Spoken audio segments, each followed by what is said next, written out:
As most fellow mamas would agree, before the baby, they tell you how much a baby will change your life. What they forget to tell you is how it will also change your marriage. Hi everyone, this is Akshita and welcome to Mama Avocado Toast, a space where we talk about navigating work, life, motherhood, and everything in between. It all starts with pregnancy. At first, you're both excited at the thought of being parents. Then come the pregnancy highs and lows, particularly for the woman because she's going through so much physically, mentally, and emotionally. But somehow, in the blink of an eye, 9 months pass and poof, you have this beautiful baby in front of you. At first, you're both elated and over the moon because you've become new parents. Then what? They always talk to us about preparing ourselves for a baby. I wish they also taught us how to prepare our marriage for one. So in today's video, I'm going to talk about how you can survive the first few years of being new parents and maybe even growing through them. So let's dive right in.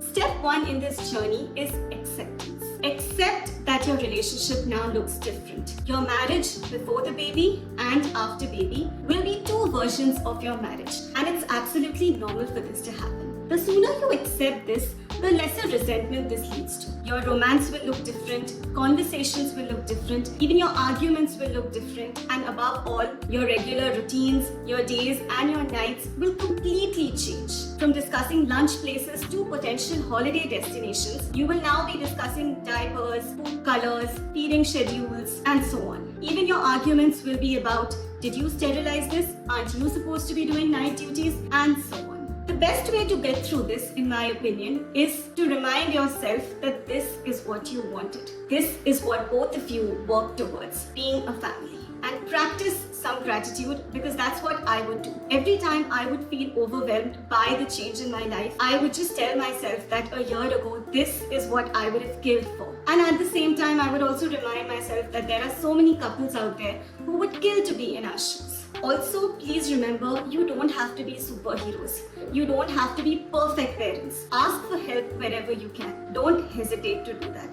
Step 2 is to divide roles and responsibilities. Remember, parenthood, just like marriage, is a partnership. And while we talk about equal marriages, we know that on paper this looks great, but this doesn't always work out in reality. Same for parenthood. We don't have to necessarily keep scores about who's doing more, who's doing less. But yes, it's really important for both parents to work together as a unit. So the first thing that you can do is actually sit down and build some sort of a roster where you divide duties. For instance, you can alternate nights. One parent can do one night, another can do another night. Or maybe one parent can ensure that the baby is their responsibility during the day and the partner can take over in the night. It's very important to work like this.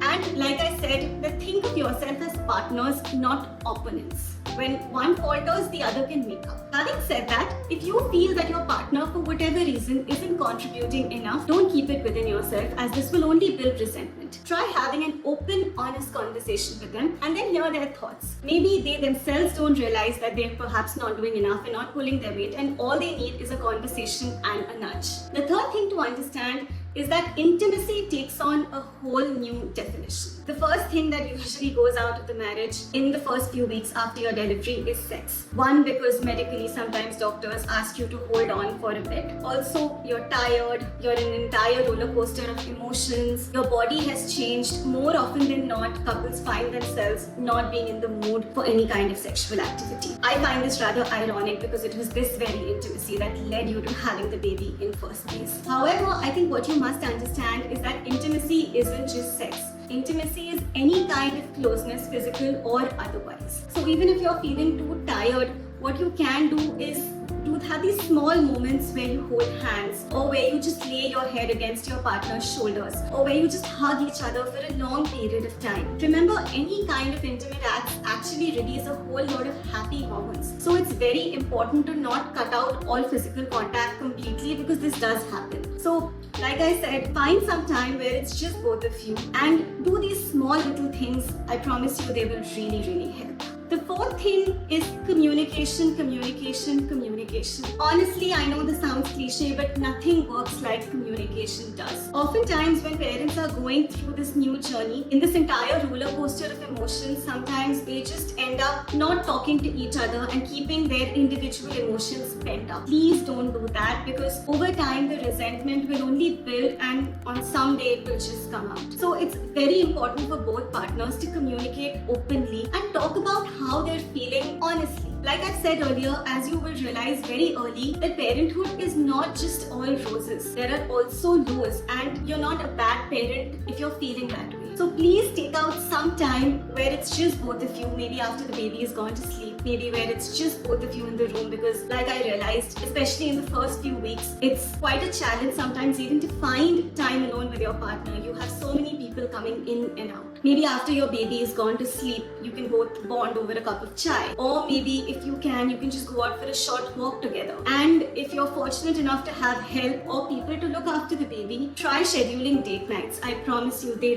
really help. So communication is key, even when you're new parents. And finally, what I would say is please enjoy that us time, whether it's both of you or whether it's the three of you. Remember, you've just entered a new phase of your life. Years later, you will not only cherish these moments, you will long for them again. So instead of being cranky, instead of being complaining, instead of comparing your journey to somebody others, just sit back and enjoy this experience. Take out some time for the three of you and for both of you. Create these small rituals. For instance, in our case, we did this thing where once a day we would ask everybody to leave. We would ask the help, the parents, the visitors, and the three of us would just spend some time together just talking. Of course, the baby was too little to talk, but I think things like this and rituals like these really build bonding between the couple and the family in later times to come. In conclusion, what I will say is that a baby adds a whole new dimension, a whole new layer of emotion to your marriage. I know it's hard at times, but if you keep showing up